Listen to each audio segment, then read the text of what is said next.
Ça m'a fini ma connexion ici. Aïe. Ah, là, c'est très grave ça.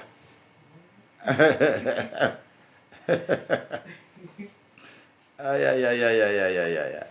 Donc, l'essentiel pour nous, c'est de mieux évaluer ces ressources.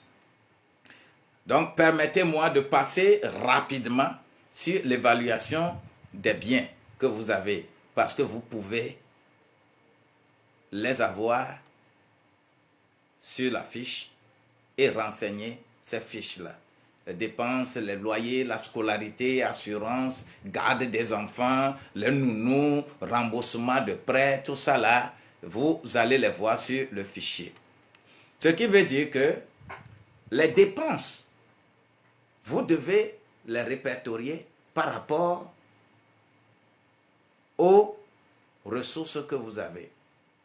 Quand je prends par exemple une épargne, c'est parce que je prends mon argent que je dois dépenser aujourd'hui.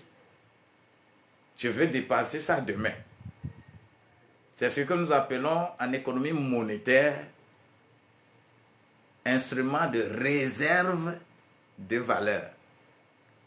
Et cet instrument de réserve de valeur, qui est l'épargne, doit te permettre de mieux prévoir demain. Le foyer a besoin de ça. Vous savez, la capacité, qu'est-ce que la femme apprécie plus auprès d'un homme? Les choses peuvent être difficiles n'importe comment. Mais quand un malheur frappe à la porte, quand un problème atterrit, l'homme qui se lève promptement pour faire face à ces problèmes-là, la femme l'apprécie beaucoup. Mais si tu es là, tous les jours, tu réjouis la femme, tu lui donnes, et le jour où un malheur ou un problème arrive et que tu n'es pas prompte pour résoudre ça, laisse-moi te dire que la femme va te qualifier d'incapable. Tu ne réfléchis pas bien. Tu ne réfléchis pas bien. Donc, c'est important de te mettre également dans la balance pour que l'épargne te soit un pilier. La capacité ou la prospérité d'un homme n'est pas liée au volume de son revenu, mais est liée à sa capacité d'épargner. Quelqu'un peut gagner 500 000 et ne soit pas capable de faire face à des problèmes que quelqu'un qui gagne 100 000. Quelqu'un peut gagner 100 000 et réaliser des choses plus que quelqu'un qui gagne 500 000. Tout dépend de la planification de ton budget. C'est pourquoi cette rigueur financière est importante et savoir aussi définir ce qu'on appelle dette. La dette là, ce n'est pas tout qu'on appelle la dette. Tout ce que tu gagnes ne te met pas dans ce qu'on appelle dette. Dette veut dire ce que tu utilises et que ça ne t'amène rien comme fruit. C'est dette. Mais ce que tu investis, ce que tu mets dans quelque chose qui va te produire là, on ne l'appelle pas dette. Alors, la capacité d'un foyer, c'est une appréciation par rapport à la capacité d'épargner. Les assurances, les frais de scolarité, les cotisations totales, tout ça là, ce sont des dépenses. Et l'être humain, tu dois être capable de maîtriser ces choses-là. C'est pourquoi on dit que l'homme est la tête de la famille. Sur la tête, là, il y a l'oreille. Il y a l'oreille, il y a les yeux, il y a le nez, il y a la bouche, il y a tout là-bas. Toi, homme, tu dois être prévisible. Tu dois avoir la valeur spirituelle de la vision des yeux et la valeur charnelle de la vision des yeux. La valeur spirituelle de l'oreille et la valeur charnelle. La valeur spirituelle de l'odorat et la valeur spirituelle et charnelle de l'odorat.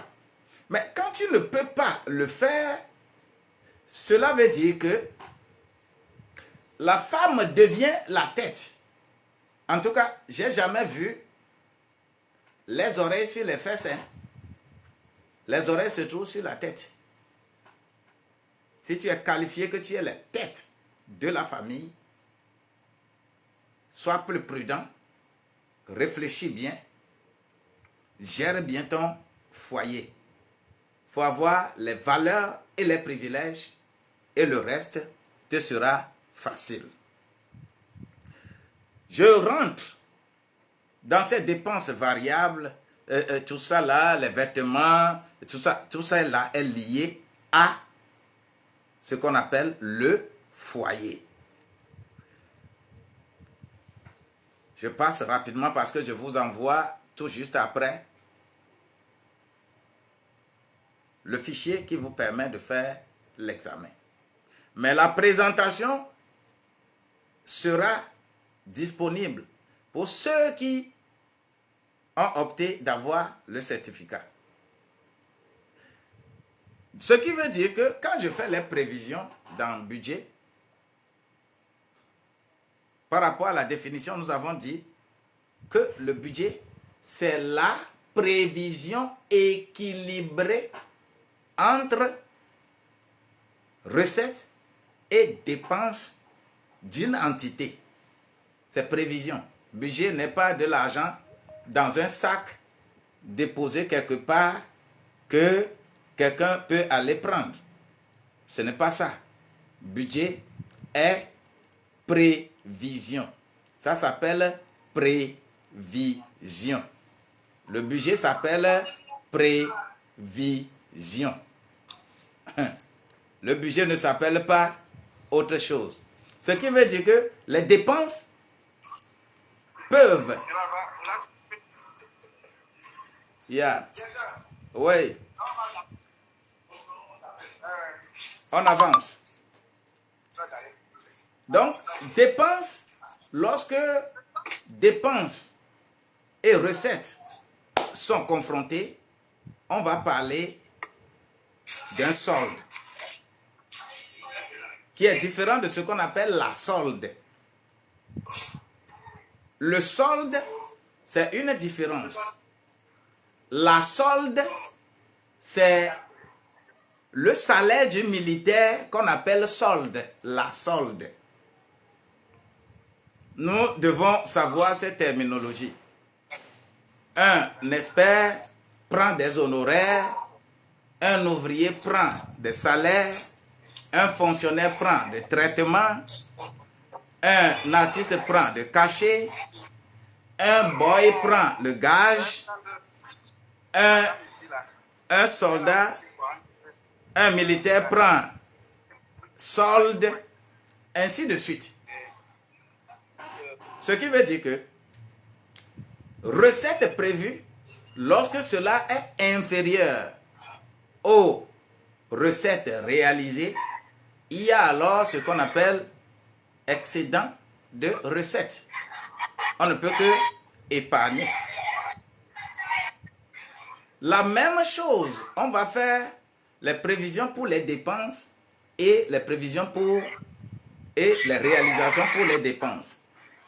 Lorsque nous avons les recettes prévues supérieures aux recettes réalisées, il y a alors un besoin de financement parce que vous avez fait votre budget équilibré. Si les recettes n'arrivent pas à couvrir les dépenses, cela veut dire que nous avons un besoin de financement. Donc, les recettes prévues qui seront égales aux recettes réalisées, cela veut dire que notre budget est équilibré. Lorsque nous avons besoin de l'argent, nous avons récolté effectivement cette quantité d'argent. Et tel que nous l'avons récolté, les dépenses sont prévues en même temps, on les finance. Que Dieu bénisse quelqu'un pour avoir dans sa famille, dans son foyer, toutes les recettes nécessaires pour subvenir à vos besoins. Soyez bénis. Donc, c'est dans ce contexte que on élabore le budget familial. Prévision des recettes et prévision des dépenses. Waouh! Est-ce que tu es prêt pour que lorsque tu vas recevoir le fichier, tu vas faire ton budget? Si tu peux faire ton budget, l'année là, tu as bien commencé. Et l'année prochaine, tu feras la même chose. Tu verras que tu vas évoluer chaque année parce que tu auras maîtrisé les contours de ta vie pratique. Élaboration du budget. Avec l'élaboration du budget, il y a des préalables. Il faut se mettre d'accord. C'est pourquoi nous avons défini correctement ce qu'on appelle le budget, la famille et le foyer. Il faut être dans le contexte. Au préalable, il faut que le foyer soit d'accord. L'accord des époux sur le principe. Il faut que la transparence et la confiance mutuelle des époux soient constatées. Sans cela, vous ne pouvez pas parler du budget familial. Il faut que vous ayez des visions communes parce que vous partagez les objectifs communs du foyer. Si vous n'avez pas ces préalables, ne vous aventurez pas dans le budget. Le budget familial n'est pas quelque chose que quelqu'un va faire et imposer à l'autre. Non. Ça ne va pas marcher. C'est pour cela qu'il faut se fixer des objectifs. Lorsque nous avons les préalables, nous sommes d'accord entre époux, nous sommes d'accord, nous agissons en toute transparence et confiance mutuelle entre nous et nous avons une vision commune, nous pouvons alors définir des objectifs. Et ces objectifs doivent être réalistes, précis, mesurables et être définis dans le temps. On ne se fixe pas des objectifs sans limiter quand ces objectifs-là doivent être atteints. C'est pourquoi le budget est défini pour une période donnée. Tu peux faire budget hebdomadaire, tu peux faire budget mensuel, tu peux faire budget bimensuel, tu peux faire budget semestriel, tu peux faire budget annuel. C'est important, la période. Donc, dans tout ça là, il faut être sincère. Le budget, l'objectif doit être sincère, doit être mesurable, doit être atteignable, doit être réalisable et dans le temps. Vous ne pouvez pas dire dans la fixation des objectifs que non, cette année, on va voyager quand et comment. Si vous ne le faites pas, vous ne pouvez pas voyager. Vous voulez construire une maison, vous voulez vous acheter une voiture, vous voulez vous acheter un terrain, vous voulez construire une maison. Tout est planifié. Si cela est planifié, il n'y aurait pas de problème. Mais je voudrais faire cet intermède-là et que vous allez commencer à réfléchir là-dessus et après nous allons discuter. Il s'agit d'un homme qui est parti faire. Écoutez bien la chose. Il s'agit d'un homme qui est parti faire un crédit à la banque. Et avec ce crédit-là, il est arrivé à la maison et il a acheté 6 sacs de mil à sa femme pour préparer du tukutu.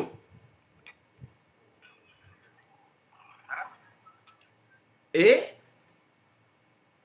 à travers ça, pendant 6 ans que le prêt doit finir, l'homme ne fait plus sortir de l'argent pour donner pour la nourriture à la maison. Après les 6 ans, 7 ans après, ils sont allés dans leur maison. Et un jour, l'homme se lève et dit, toi, tu n'as pas mis un franc dans cette construction. Pourquoi tu veux parler de cette manière-là? Selon vous, est-ce que la femme a mis un franc dans la construction ou n'a pas mis un franc dans la construction? Ça, c'est une discussion que je lance pour la pause. Donc, le budget doit être objectif. L'homme s'est fixé objectif pour le foyer, pour qu'on rentre, on intègre leur propre maison. Et l'objectif est atteint. Et l'homme dit que c'est lui seul qui a souffert pour construire la maison. Que la femme n'a pas mis un franc dedans. Alors, bon attendeur, la discussion vient. Ce qui veut dire que lorsqu'on veut élaborer le budget, il y a les étapes pour monter un budget familial. Et il faut respecter quelques règles de base. Si tu ne respectes pas ça, vous ne pouvez pas bien construire votre budget. En effet, concevoir ce budget-là, c'est ajuster les recettes variables des dépenses étalées dans le temps. Parce qu'aujourd'hui, vous avez des recettes. Mais ces recettes peuvent être variables par rapport au marketing familial que vous faites. Ça peut augmenter comme ça peut diminuer. Il faut planifier et les ajuster. Ce qui veut dire que c'est penser avant de dépenser. Penser avant de dépenser. Ou bien c'est prévoir lorsqu'on veut faire le budget. Il faut penser avant de dépenser. Quelqu'un peut rentrer dans la salle. Je pense avant de dépenser. Et c'est très important que nous puissions planifier et ajuster nos dépenses. C'est aussi apprendre à acheter. Parce que quand on veut faire le budget familial, c'est apprendre à acheter. N'importe qui ne se lèvera pas pour acheter n'importe comment. Il faut le savoir qu'il y a certains principes tu viens à la maison, même tu amènes une jolie chose à ta femme que tu as acheté. La première des choses, la femme te pose la question, combien tu as acheté ça? Et ce qui veut dire que le plaisir que tu veux même faire à ta femme là, ça devient discorde, ça devient problème à la maison. Tout simplement parce que la femme, on t'a triché, oh bah ouais. Ce qui veut dire que si vous ne pensez pas à toutes ces choses, vous ne pouvez pas vraiment établir un budget et gérer. C'est apprendre à acheter. Concevoir un budget, c'est en fait contrôler les dépenses. Les dépenses que vous faites là, vous devez pouvoir les contrôler et modifier si nécessaire. Si vous n'êtes pas flexible dans ce domaine, vous ne pouvez pas parler de l'élaboration du budget. Les périodes ne sont pas les mêmes. Ce qui veut dire que je migre vers l'exécution du budget, la préparation du budget, l'exécution du budget familial. Et la pause qui vient là, je vais nous envoyer le fichier et que chacun va prendre pour chercher à améliorer sa conception des dépenses et les recettes de la famille. Exécution du budget, c'est petite chose. Parce que nous sommes en train de faire la revue de tout ça là. On peut faire rien que la préparation du budget pendant 3 heures. L'exécution du budget, l'élaboration du budget, ce sont des choses très grandes. Et 3 heures ne peuvent pas suffire pour faire à fond tout. Mais l'exercice d'application vous permettra de maîtriser tout ce que nous venons de dire. Donc, exécuter un budget, c'est mobiliser les ressources. Vous savez, l'Assemblée nationale, le gouvernement fait le projet de budget et qu'il amène à l'Assemblée nationale qui vote le budget.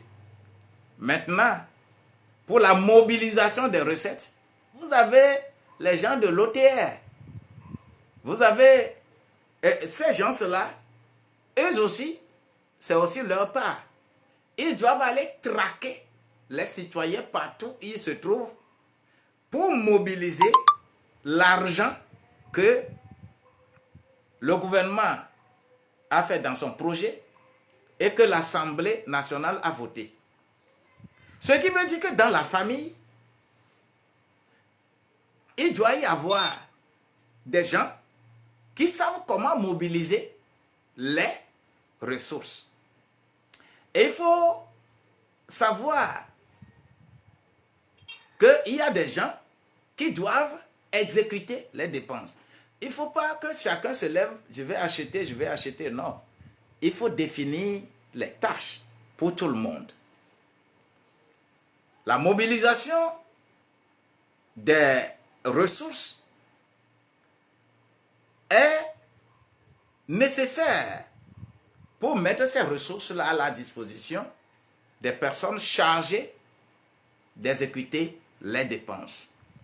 Vous savez, dans l'administration, par exemple, l'exécution des dépenses, j'ai fait 34 ans au contrôle financier et je n'ai fait que contrôler les dépenses de l'État toute ma carrière. Ce que le douanier est pour l'importation des marchandises, c'est ce que le contrôleur financier est pour l'exécution du budget. Le contrôleur financier est le douanier de l'exécution du budget. Vous devez avoir également les mêmes principes dans votre maison pour que on ne fasse pas les dépenses qui ne soient pas prévues. C'est dans l'exécution du budget. Il faut identifier alors la personne qui est chargée d'exécuter les dépenses. N'importe qui ne va pas pour aller acheter. Je vous ai déjà dit que souvent, il y a certaines choses, quand l'homme décide d'acheter, c'est qu'il veut créer des problèmes à la maison. Ça, tu n'es pas qualifié pour acheter. C'est femme qui est qualifiée pour acheter. Et il faut mettre cette cellule-là en place et votre budget ne sera pas gaspillé. C'est très important. Si vous maîtrisez ça, vous êtes heureux. Donc, cette personne qui est disponible pour acheter doit pouvoir organiser avec rigueur les achats. Comment on dépense. La famille doit être le premier lieu, la première cellule de maîtrise des dépenses. Pour que les enfants qui sortent de la famille pour occuper des postes au niveau national, au niveau régional, au niveau communal, ne puissent pas gaspiller ou bien voler l'argent public. Quand le concept n'est pas maîtrisé dans la famille, on ne va que tous les jours parler des détournements. Le problème de Cour des comptes est là. Parce que les familles sont disloquées. Les familles ne sont pas organisées. Tant que les familles ne sont pas organisées, on n'a pas de bonne éducation pour nos enfants. Et l'État en souffre. La cellule nationale en souffre.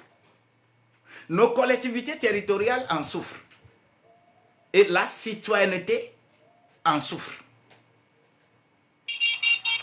Donc, avoir toujours à disposition les reçus de ce que vous achetez, c'est pour justifier. Je ne vais pas me mettre dans ça, parce que la Cour des comptes a demandé certaines choses qu'on n'est pas allé justifier à la Cour des comptes, mais on est allé justifier à l'Assemblée. Ce n'est pas le meilleur lieu. Là où on a demandé, c'est là-bas il faut justifier. C'est si simple.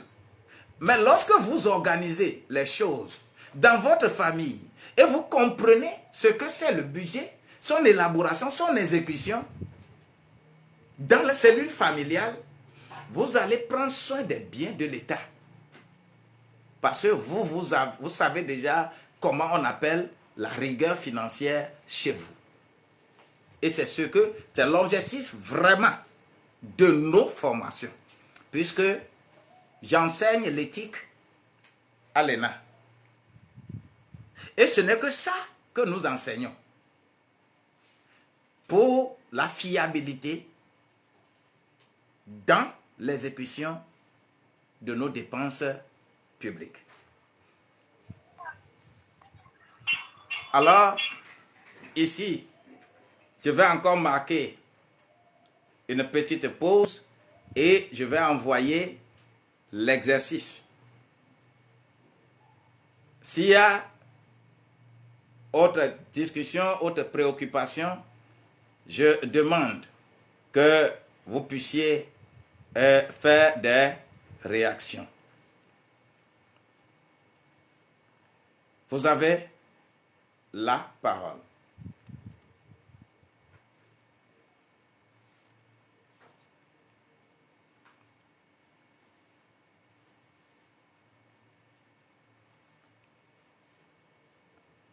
Allô? Vous êtes en ligne?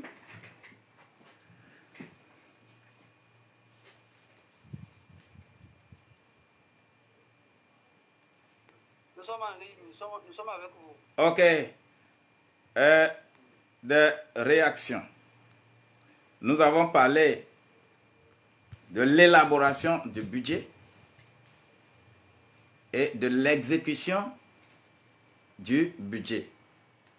Le budget qui est une prévision, son élaboration requiert beaucoup d'attention en ce qui concerne les accords.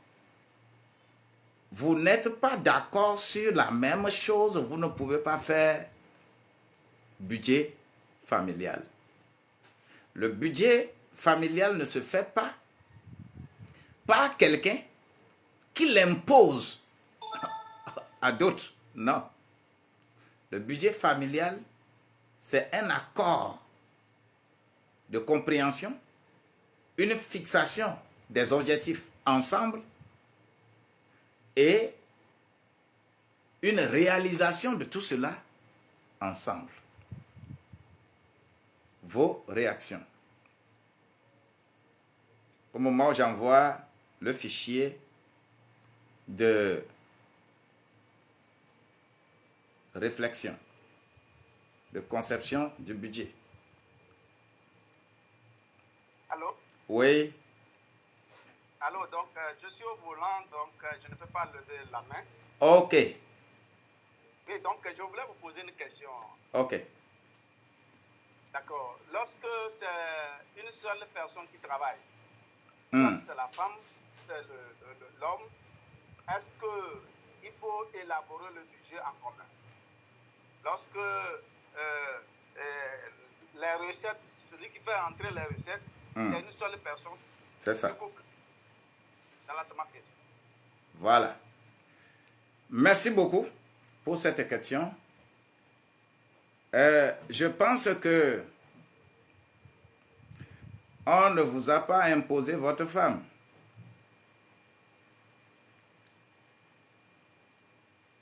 Je pense qu'on ne vous a pas imposé votre femme. Vous êtes conscient de cette situation? En tant que foyer, vous devenez une seule chair. Vous n'êtes pas un seul corps. Hein? Vous devenez une seule chair. Étant devenu une seule chair, si c'est une seule personne qui a les ressources, la personne doit, dans l'élaboration du budget, consulter. Parce qu'au moins, là-bas, ils sont dépensiers. Dans le ministère, lorsque nous avons le gouvernement là, ce n'est pas tous les services qui produisent. Mais l'élaboration du budget doit les prendre en compte. Ce n'est pas tous les services, ce n'est pas tous les ministères. Vous ne pouvez pas, l'OTR par exemple ne peut pas dire que c'est moi qui amène l'argent, c'est moi qui amène l'argent, donc je n'ai pas besoin de consulter le ministère du tourisme. Je n'ai pas besoin de consulter le ministère de la culture. Non. C'est un ensemble. Et vous êtes obligé de consulter. Les réflexions, au moins, aussi sont là. Vous savez, en matière d'entreprise, il y a ce que nous appelons les apports en industrie. Quelqu'un n'a rien dans la poche, mais il a des idées, beaucoup, pour faire avancer les choses. On les quantifie aussi. Quelque part aussi, l'homme dit toujours que c'est moi seul, c'est moi seul. Ce n'est pas toi seul. La femme aussi travaille. Ne pense pas que c'est toi seul. La femme qui prépare la pâte, tu viens, tu manges là. Il faut quantifier ça. Paye-lui le salaire. Tu verras que elle a également une contribution pour le foyer. C'est très important. C'est pourquoi il faut définir les rôles. À chaque instant, il faut définir les rôles. Si les rôles ne sont pas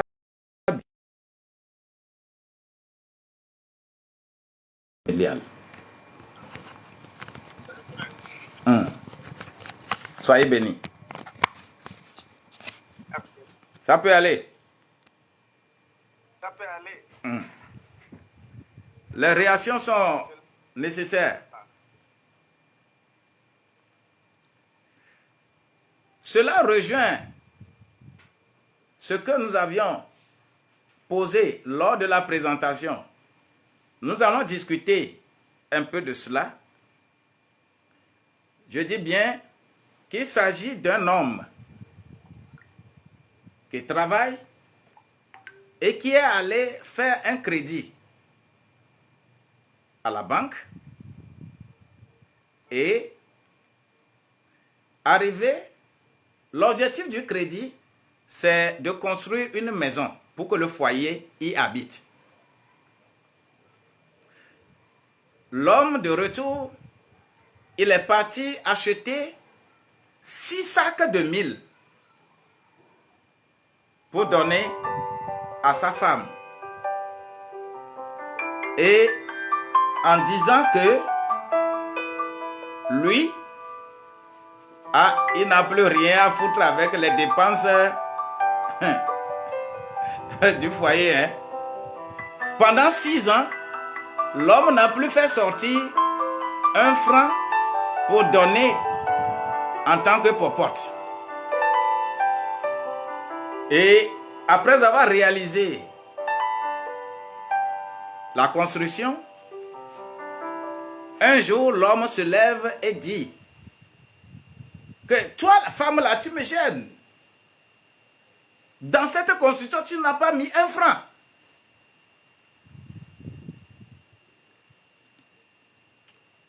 Votre réaction par rapport à cette réaction de l'homme, est-ce que la femme a mis un franc ou la femme n'a pas mis un franc?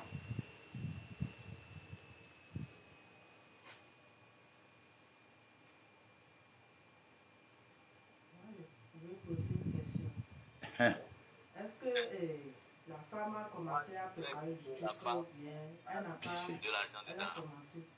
Hein? La femme aussi a contribué. La femme aussi a contribué. Pendant 6 ans, la femme, avec le touk que la femme prépare, c'est ça qui assure le manger matin, midi, soir à l'homme, à la famille, aux enfants. La femme a contribué à la construction de la maison ou n'a pas contribué à la construction de la maison. Ça veut dire qu'elle a contribué. La femme a contribué. Qui aussi dit que la femme a contribué? Est-ce que l'homme a raison de réagir de cette manière-là? Je continue à m'expliquer. Voilà. La femme a contribué parce que l'homme a donné les 6 sacs, il n'a pas donné le charbon, il n'a pas donné les autres choses. Voilà. Comment la femme peut faire pour préparer si elle a contribué pour qu'on puisse manger? Donc, elle a vraiment contribué à la construction.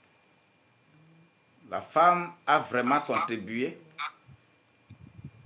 à la construction. Est-ce que quelqu'un aussi est contre ça?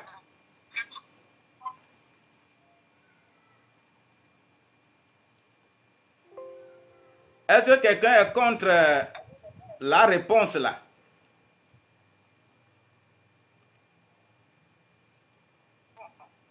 Je peux répondre? Oui. Et sur la description, contribuer. Parce que l'homme ne fait que le mil et le maïs. Voilà. Et c'est la femme qui fait le charbon. C'est la femme qui part. Dans certains coups, c'est l'homme qui achète le charbon. C'est l'homme qui donne l'argent de la société. C'est l'homme qui fait tout. Et la femme achète, etc. Donc la femme a contribué autant que l'homme. La femme a contribué autant que l'homme. Là,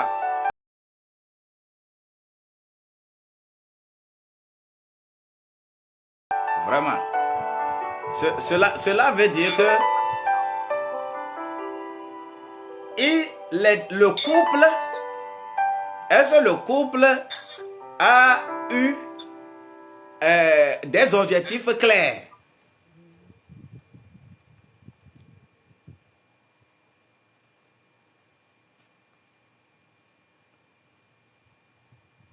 Alors, Oui. le couple n'a pas eu d'objectif clair parce que le monsieur n'a pas partagé ses propos avec la femme. Mhm. Donc, ils n'ont pas un objectif clair. Le monsieur n'a pas partagé réellement la vision pour qu'on en discute. Lui, il a décidé seulement. C'est bien ça. Ah. Une autre réaction.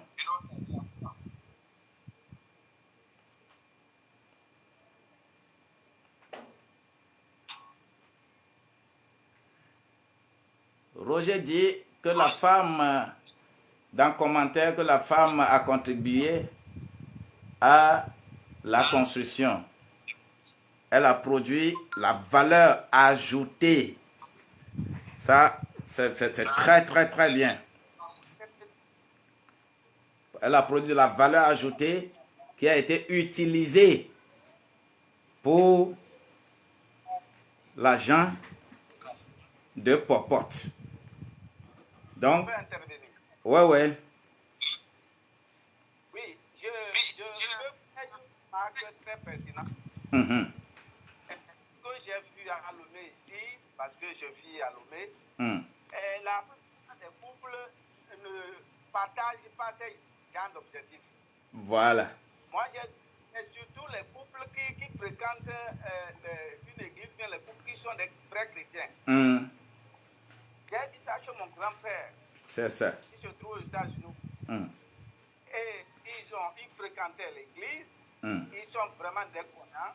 Mhm. Et à ma surprise, quand j'étais chez moi, ils ont fait 2 semaines que moi, j'ai compris que la femme tenait un programme. Il y a des objectifs. Voilà. Ce qu'elle fait et ce que mon frère fait. Et c'est la première fois que j'ai su qu'en couple, c'est qu'il faut faire un programme. Mhm. Vous voyez? Voilà. Mais les couples comme ça, laïcs que nous sommes, le plus souvent, on n'a pas ce genre de formation. C'est pourquoi je voulais saluer vraiment l'expert Boniface Al-Goudabi, qui vraiment a contribué pour la fête de la femme en général pour demain. Amen. Et ce partage, nous allons partager à tout le monde et vraiment, nous sommes déjà bénis. Je vous remercie. Amen. Amen. Merci beaucoup. Merci beaucoup. C'est très important. La femme va être heureuse demain. Et si vraiment les femmes étaient sur cette plateforme aujourd'hui là, ça devrait être ouf. Il y a une seule femme à côté de moi ici.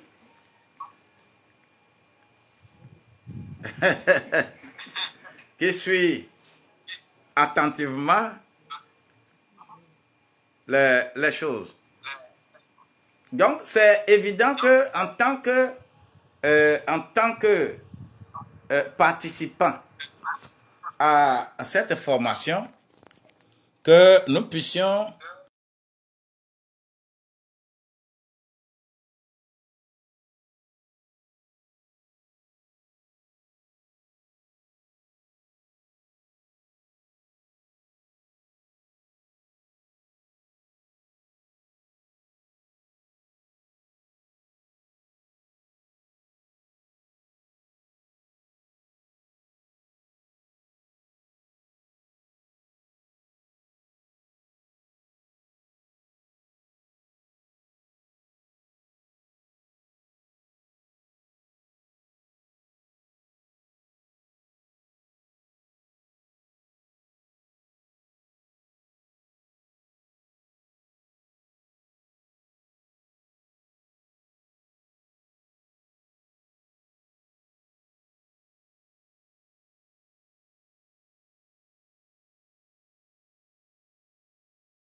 nous allons avancer.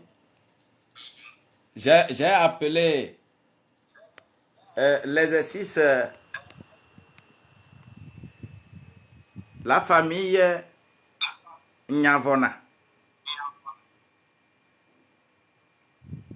Parce que Nyale ya volé couple au Guatam. Tous les couples n'auront plus des discussions interminables et vont s'entendre pour faire des budgets et prospérer. Vous allez couper les micros. Je passe maintenant au suivi et évaluation du budget familial. Suivi et évaluation du budget familial. C'est vraiment important.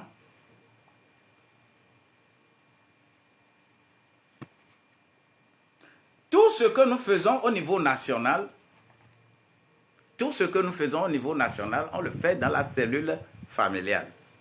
Ce qui veut dire que si nous apprenons les bonnes manières dans la cellule familiale, on sera efficace au niveau national, au niveau communal, au niveau régional. Le suivi et évaluation se définit d'une manière. Mais aujourd'hui, dans l'exécution du budget, le suivi consiste à faire quoi?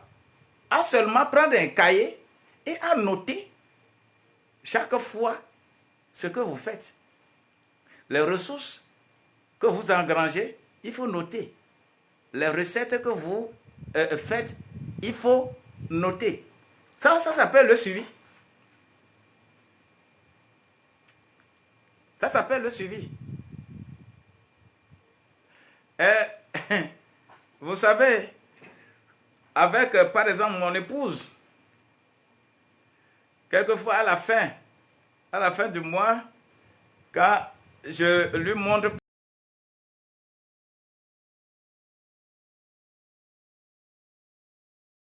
parce que c'est difficile de faire conciliation avec femme en matière de dépenses. Mais au jour le jour, vous allez toujours arriver. Lorsque vous notez correctement les choses et que vous faites savoir les résultats. Ah, tu vois, à la fin de ce mois-là, tu vois combien tu as dépensé là. Regarde. Le mois qui vient, à la fin de ce mois-là, tu vois combien tu as dépensé. Parce que même le 1 franc que tu fais sortir, tu notes ça quelque part. Ça s'appelle le suivi de l'exécution du budget. Mais lorsque tu ne notes pas, vous savez, quelquefois, il y a des gens qui se lèvent et disent que oh, on a volé mon argent. J'ai perdu de l'argent. Mais quand ils vont s'asseoir, commencer à réfléchir, ils vont réaliser qu'ils n'ont rien perdu. Parce que tu n'as pas noté. Tu as dépensé, tu n'as pas noté ça. Donc tu ne fais pas le suivi de l'exécution du budget. C'est important. Ça, c'est l'apprentissage de tous les jours. Et lorsque vous avez cela dans votre sang, eh bien, quand vous serez à n'importe quel poste, vous ne pouvez jamais dépenser sans avoir de traces. Comme le gouvernement a dépensé fonds Covid là, et le Cour des comptes est en train de demander les pièces justificatives, on ne va pas à la Cour des comptes pour présenter les pièces justificatives. On va se présenter au niveau de l'Assemblée là. C'est une éducation. Lorsqu'on est dans le suivi et on comprend que chaque dépense doit être accompagnée d'une pièce. On ne va pas arriver là-bas. Notre éducation de base doit participer à cela. Donc, dans la famille, nous avons besoin de faire le suivi des dépenses et des recettes que nous exécutons. Et l'évaluation n'est rien d'autre que comment déterminer les écarts. Le suivi, c'est noter tout au jour le jour. Mais évaluation, c'est de comparer ce qui est prévu et ce que vous avez fait. L'évaluation n'est rien d'autre que vous avez prévu dépenser 10 000 francs au cours de la semaine. Et vous vous êtes d'accord que ces 10 000 francs, nous allons dépenser pour telle catégorie de dépenses. À la fin de la semaine, vous vous rendez compte que vous avez dépensé 14 000 francs. La différence, c'est quoi? La différence fait alors 4 000 francs. Il faut analyser pourquoi les 4 000 francs. On parle de l'évaluation. Et c'est par rapport à cette évaluation-là que vous allez au fur et à mesure maîtriser vos dépenses par rapport à vos recettes.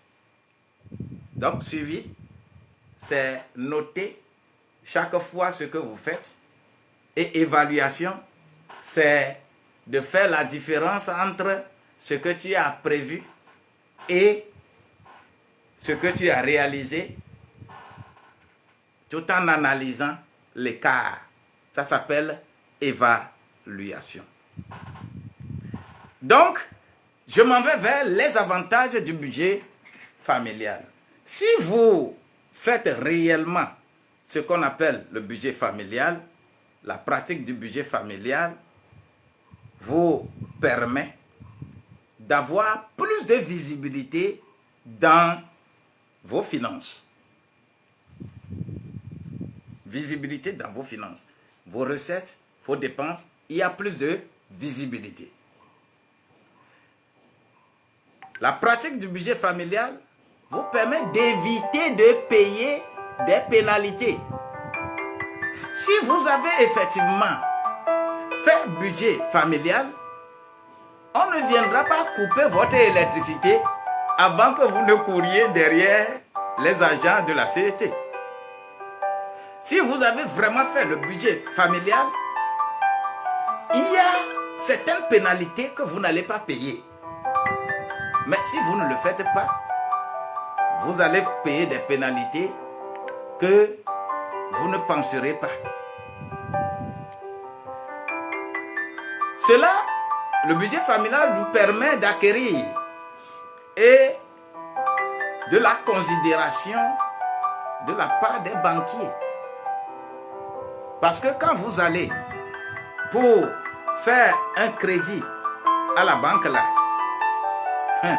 la banque vous demande certaines choses. Par exemple, nos églises, quand on veut prendre un petit crédit au niveau des coopératives là, on nous demande la planification, le budget de trésorerie.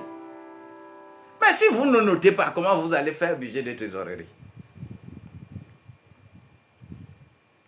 La pratique du budget familial permet de se faire plaisir souvent. Parce que vous avez prévu vous faire plaisir. Et rappelez-vous que dans la définition du foyer, nous avons dit, il faut noter toujours ça. La famille, c'est l'ensemble des personnes qui vivent dans une maison, ils mangent là-bas, ils dorment là-bas, ils vivent là-bas. Mais la famille devient foyer lorsque ces personnes-là mutuellement s'aident et ont des moments amusants. Et c'est dans le contexte-là qu'on parle de budget familial. le foyer. Et un foyer qui ne se fait pas plaisir ne peut pas perdurer.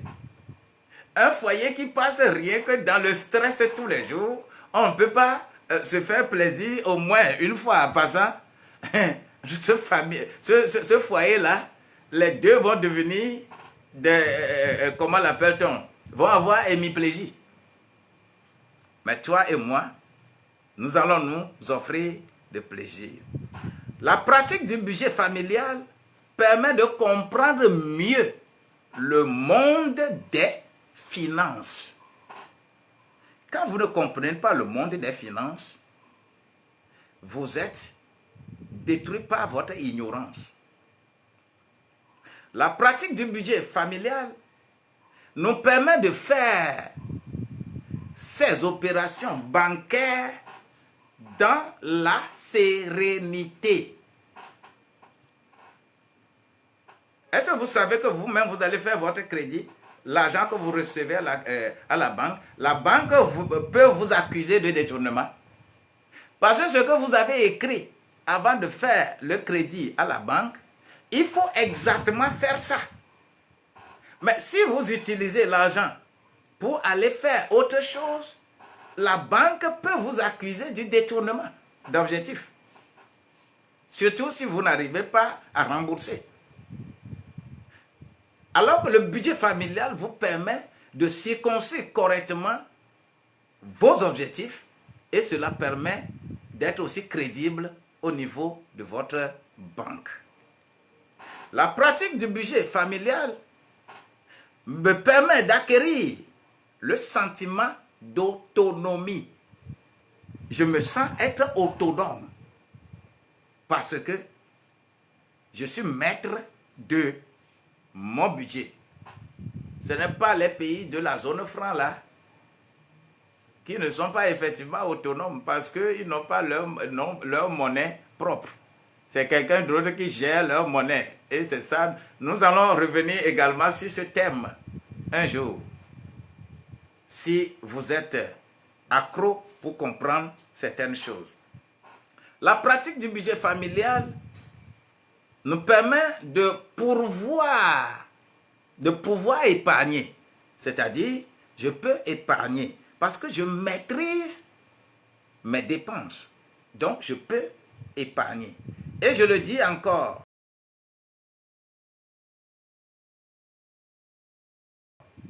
que la prospérité d'un foyer ne réside pas dans le gros salaire qu'ils ont, mais dans la capacité d'épargner. La pratique du budget familial permet de clarifier ses ressources selon sa vie.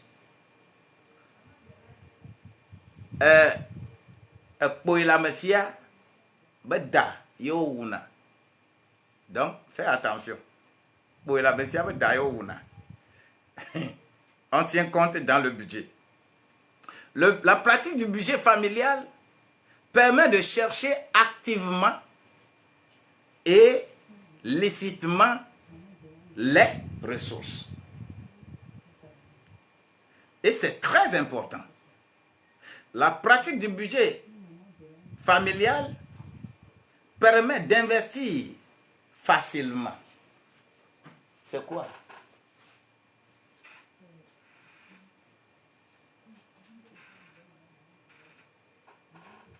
Que la grâce de Dieu nous accompagne.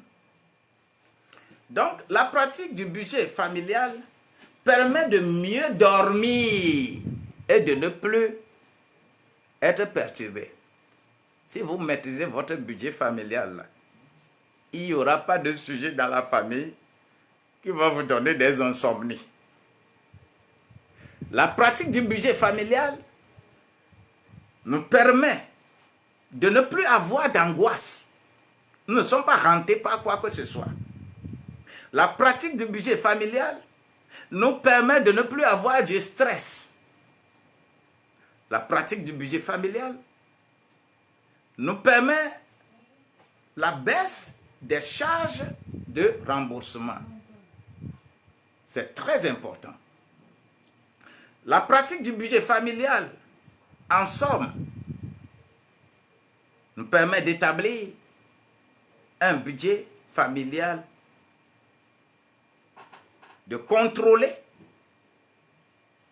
mes dépenses, de penser mes dépenses avant de les faire, d'apprendre à acheter et d'éviter des situations de surendettement.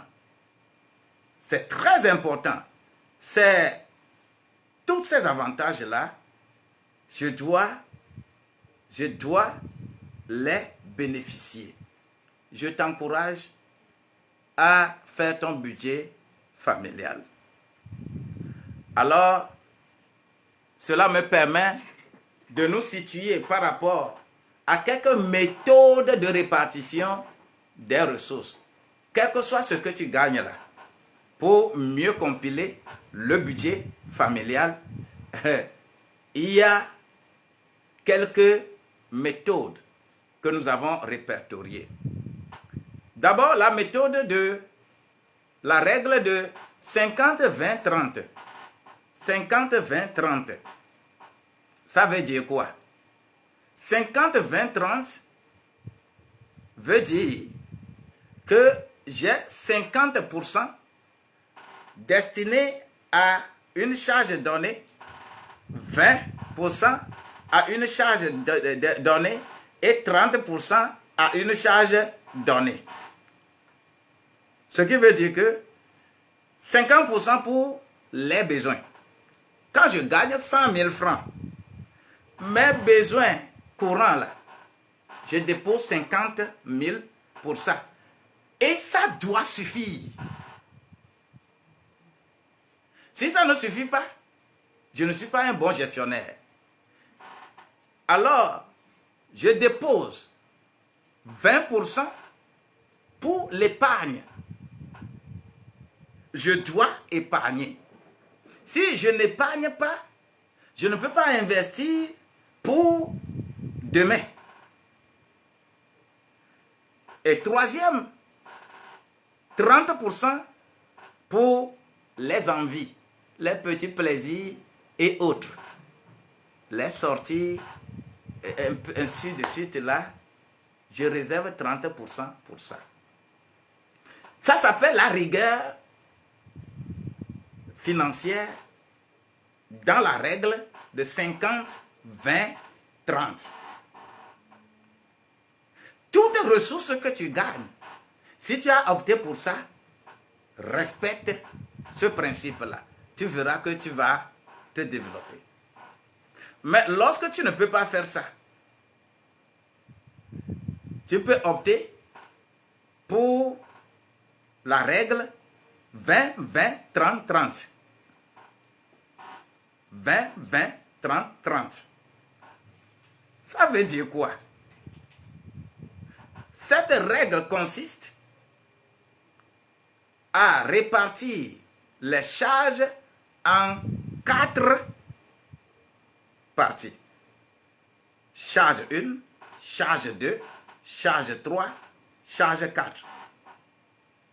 Et je vais affecter respectivement les pourcentages 20, 20, 30, 30. Quelles sont les charges qui sont les premiers 20? Ce sont les charges liées au loyer, hygiène, eau, électricité. 20%. Ce qui veut dire que si je gagne un salaire donné et que 20% ne peut pas financer ça, et il faut que je révise où je vais louer. Tu ne peux pas gagner un salaire de 100 000 francs et tu veux nécessairement rester dans un loyer de 60 000. Ce n'est pas possible. C'est que tu n'es pas conséquent avec toi-même. C'est que tu ne réfléchis pas. Suivant cette méthode, quand je gagne 100 000 francs, au plus, je peux chercher un loyer de 15 000. Et ce n'est que ça. Mais si je ne le fais pas, Cela veut dire que je n'ai pas de la rigueur financière. La deuxième charge ici, c'est nourriture et aide aux parents. Je mets 20% là-bas. Ah, c'est à toi de définir ta nourriture. Si tu veux tous les jours aller au restaurant, manger les plats de restaurant, cela veut dire que tu n'es pas conséquent avec toi-même. La troisième charge, catégorie, je dépose 30% pour transport, téléphone, loisirs, sécurité, habillement, santé. Si ça ne suffit pas, ce n'est pas la faute à l'employeur, c'est ta faute. Toi qui ne sais pas bien définir tes dépenses. Et le dernier 30%, il y a épargne, il y a investissement, il y a soin aux enfants et il y a entretien. Donc, j'ai serré la règle de 20, 20, 30, 30. Budget familial. On en a besoin. Ou je vois cette règle que je ne peux pas pratiquer et je vais opter pour la règle 50, 40, 10. Règle 50, 40, 10. Ça veut dire quoi? Cette règle consiste alors à réserver 50% des revenus aux charges fixes indispensables. Charges fixes indispensables. Ton loyer est une charge fixe indispensable, par exemple. Et d'autres charges que tu vas ajouter, ce sont des charges fixes indispensables. Tu réserves 50% pour ça. Tu réserves 40% aux charges variables. Les charges qui peuvent varier, c'est-à-dire tu prends haricots, maïs, tu prends ceci et c'est variable. Et tu destines maintenant 10% pour l'épargne. Il ne faut jamais négliger l'épargne.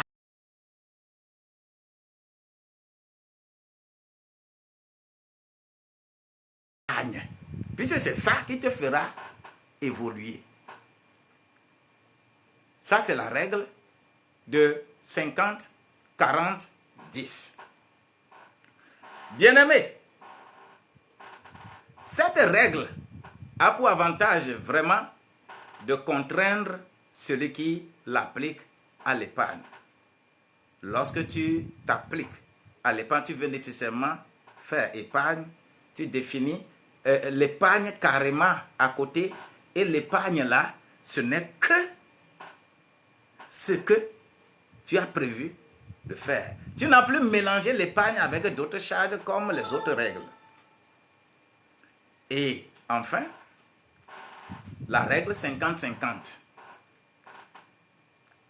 Pour la règle 50-50, cette règle consiste à faire quoi? À répartir les charges en deux catégories. Les charges fixes et les charges variables. Ainsi, 50% du revenu là est affecté aux charges fixes, point barre, et 50% affecté aux charges variables, point barre.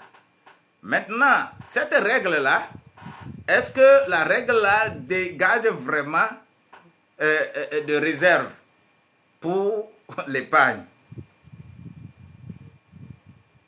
La rubrique épargne va souffrir là. Donc, avec cette règle, il est difficile de réaliser une vision. Vous ne pouvez pas réaliser vision sans épargne. Voilà les méthodes que nous avons essayé de répertorier ici pour que toi et moi, nous puissions réellement faire du budget familial un atout pour notre développement. Je vais faire une longue conclusion. Cette longue conclusion-là, je vais passer rapidement. Conclusion. Cette conclusion m'amène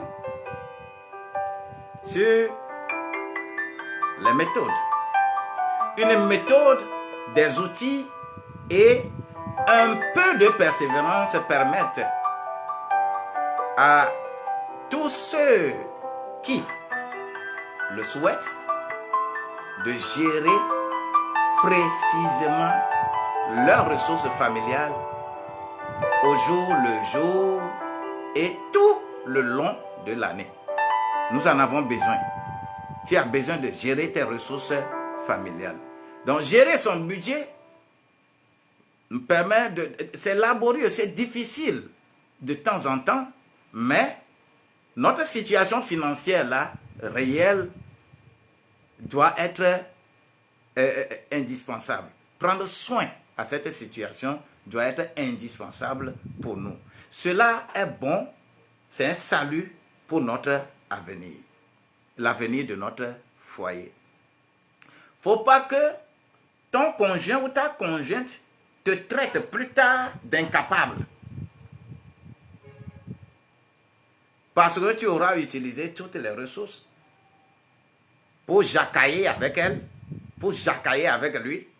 Et on se rend compte que vous êtes maintenant vieux et vous n'avez plus rien.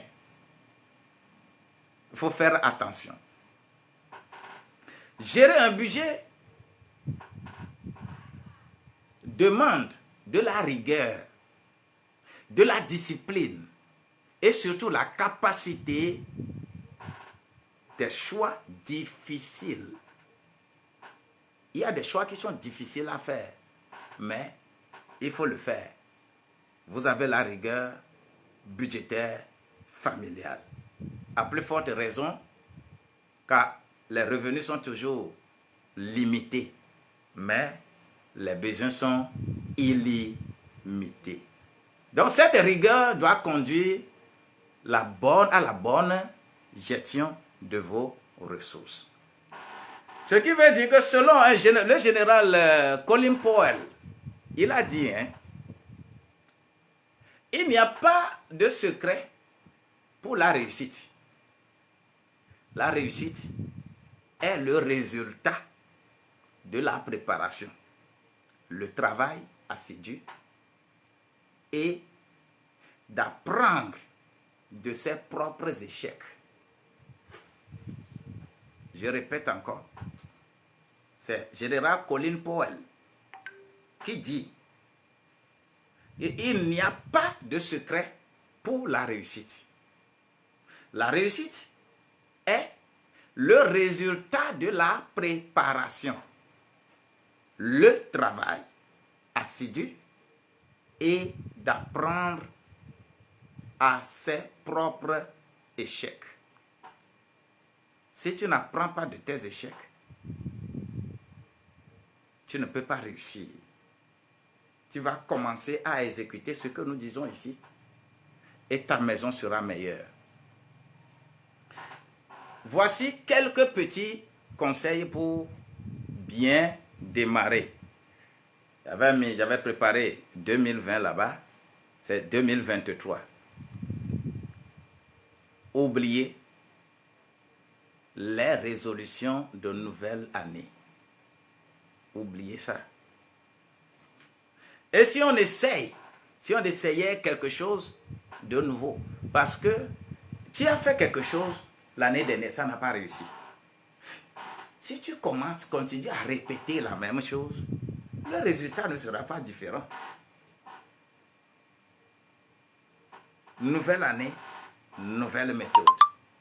2023 là, oublie ce que tu faisais. et commence à prendre de nouvelles résolutions. Prie. Donc, faites des projets. Vous en avez besoin. Apprenez de vos erreurs. Vous en avez besoin. Gardez le sourire à tout moment. Vous en avez besoin. Prenez soin de votre sommeil.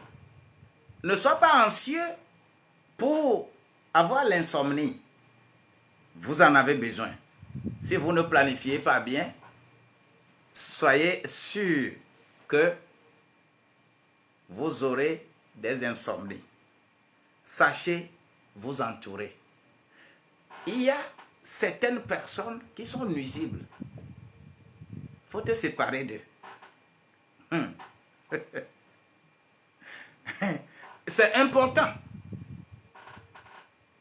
Il faut se faire plaisir quand il le faut. Tout cela, ce sont des conclusions que nous tirons. Donc, la bonne gestion, c'est de faire quoi? C'est de pouvoir planifier, organiser, diriger, contrôler. Si tu ne peux pas agencer ces éléments, planifier, organiser, diriger, contrôler. Et dans ce contexte-là, vous allez voir les leaders aussi, conformément à cette planification. Vous avez les managers de crise, vous avez des managers paternalistes, vous avez des managers, des leaders facilitateurs, vous avez des leaders qui sont des mentors, vous avez des coachs, vous avez les visionnaires qui vont être dans organiser, diriger, contrôler et planifier tout ça là. Il y a des gens qui ne peuvent pas planifier. Laisse la planification à ceux qui sont capables de planifier. Tout le monde n'est pas là pour jouer tout rôle. Il n'y aura jamais un jour, l'oreille va dire qu'à partir de maintenant, moi aussi je veux respirer. Non. L'oreille développera toujours sa capacité d'écouter. Le nez, sa capacité de respirer. Alors, il faut avoir une bonne rigueur. Sans rigueur, vous ne pouvez pas faire budget familial. Se fixer des priorités financières, c'est important. Il faut avoir une vision globale d'abord, une vision spécifique après, et les décliner en action. Et c'est là où nous allons également avoir la capacité de vous canaliser dans l'élaboration du projet. Il faut avoir des objectifs précis. Si vous ne les avez pas, vous ne pouvez pas faire budget familial. Alors que l'essentiel pour nous, c'est de nous développer. Ne pas être dispersés, mais être ensemble. Nous allons nous comporter comme des aigles. Vous savez, la capacité de l'aigle, je ne vais pas développer ça ici, mais une séance peut être destinée à la capacité de l'aigle. Nous allons clarifier les ressources selon notre vie. Nous n'allons pas convoiter les choses que nous ne devons pas convoiter.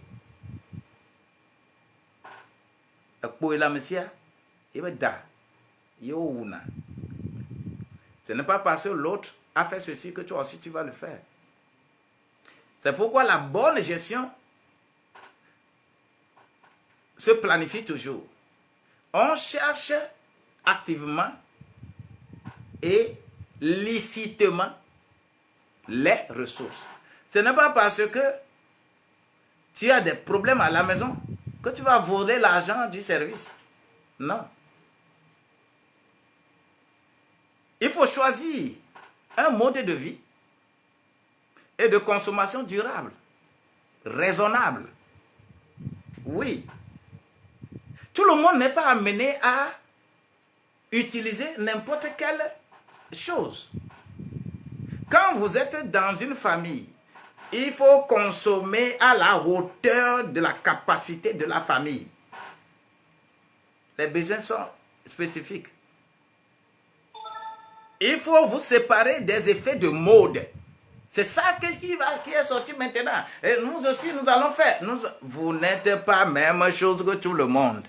Votre foyer est différent de l'autre. Ne vous comparez pas à quelqu'un. Suivez votre objectif. Il faut examiner l'opportunité d'engager des dépenses. Si la dépense n'est pas opportune, il ne faut pas l'exécuter. Il faut faire des dépenses utiles et économiques. C'est très important. Tout cela sont des points que nous sommes en train seulement d'énumérer, qu'on peut développer à grande envergure. Il faut conserver, il faut classer, il faut comptabiliser les différentes traces d'entrée d'argent et de sortie d'argent. C'est important. Budget familial. Il faut alors croître certaines choses. Les petits ruisseaux font les grandes rivières. Si vous avez petites ressources, là, ne négligez pas ça. Vos robinets, là, à la maison, là, ne laissez pas les robinets de la pompe, de TDE, laissez ouverts pour gaspiller l'argent. L'électricité, il faut savoir comment. Le téléphone, il faut savoir comment. L'alimentation, il faut savoir comment. Il faut accroître ses revenus. Il le faut. Tous les jours, notre effort est d'accroître nos revenus. Parce que les besoins sont toujours illimités. Donc, il faut des revenus appropriés pour les supporter. Le compte d'épargne est nécessaire. Il faut chercher à acheter des actions si vous avez quelques excédents. Il faut acheter des obligations si vous avez des excédents. Ça, c'est les trucs de famille. Il faut faire la pratique d'une activité lucrative. Oui, qui soit compatible avec le métier que vous avez. C'est très important. Donc, avoir le niveau correct de ce que vous êtes en train de faire. Être capable de contenir ses envies. Il faut renoncer à quoi? À des dépenses de prestige. Donc, c'est tant de conseils que nous avons mis dans cette longue conclusion. Alors, je veux parler un peu des envies. Qui n'a pas besoin, qui ne veut pas prendre des voitures? Qui ne veut pas de voiture? Mais il faut chercher la voiture dont tu es capable d'assumer son entretien.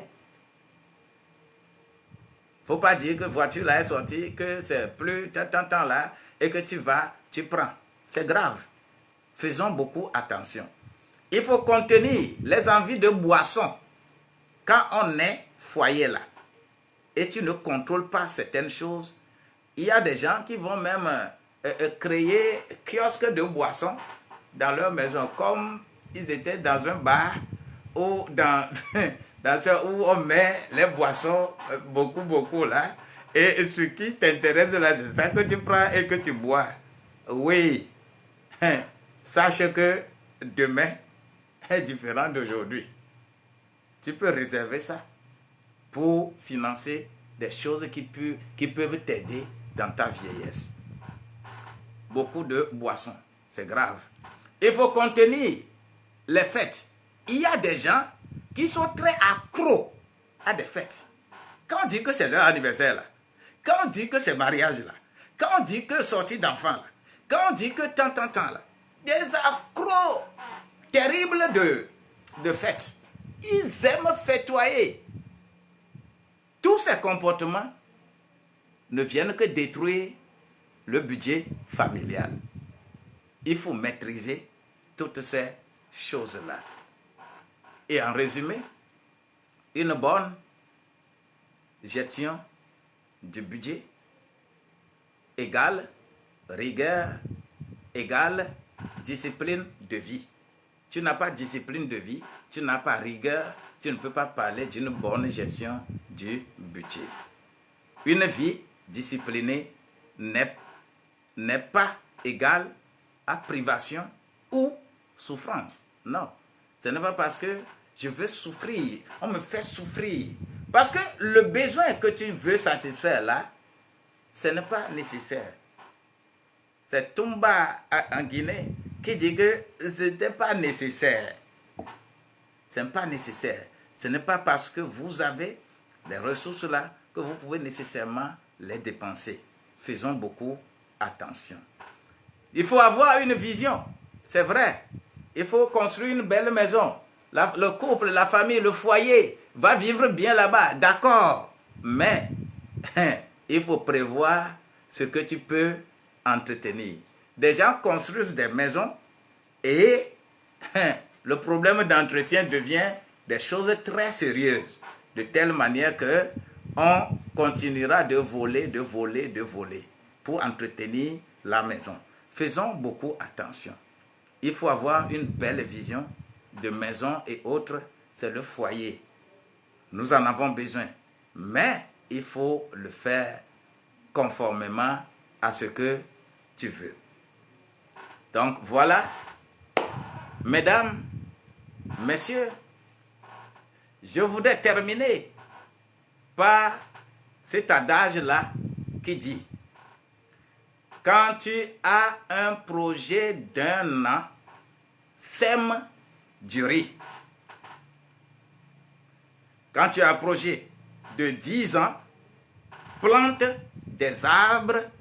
Et lorsque tu as un projet de 100 ans, forme les hommes. C'est donc en espérant que chacun aura tiré un petit profit de cette séance-là, que de la pratique du budget familial, que je nous dis, vous êtes bénis. Merci de votre aimable attention. Voilà, notre présentation prend fin en ce moment et nous avons pris le temps et que Dieu nous bénisse richement.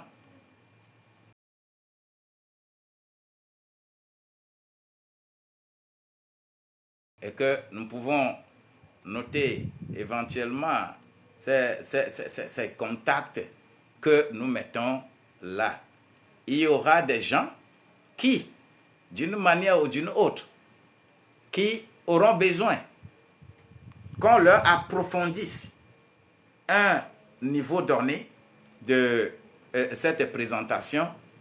Nous serons en mesure d'organiser cela lorsque vous le voulez.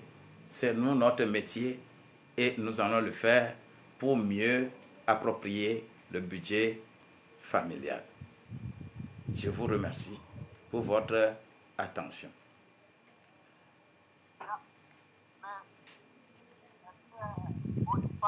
Oui. Merci beaucoup. Nous allons tous. Merci au docteur. Merci beaucoup à tout ce qu'il a présenté comme exposé. Et c'est enrichissant.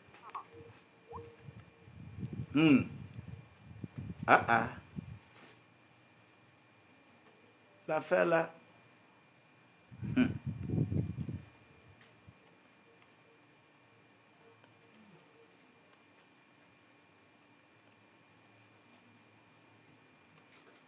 Aïe, aïe, aïe, aïe, aïe.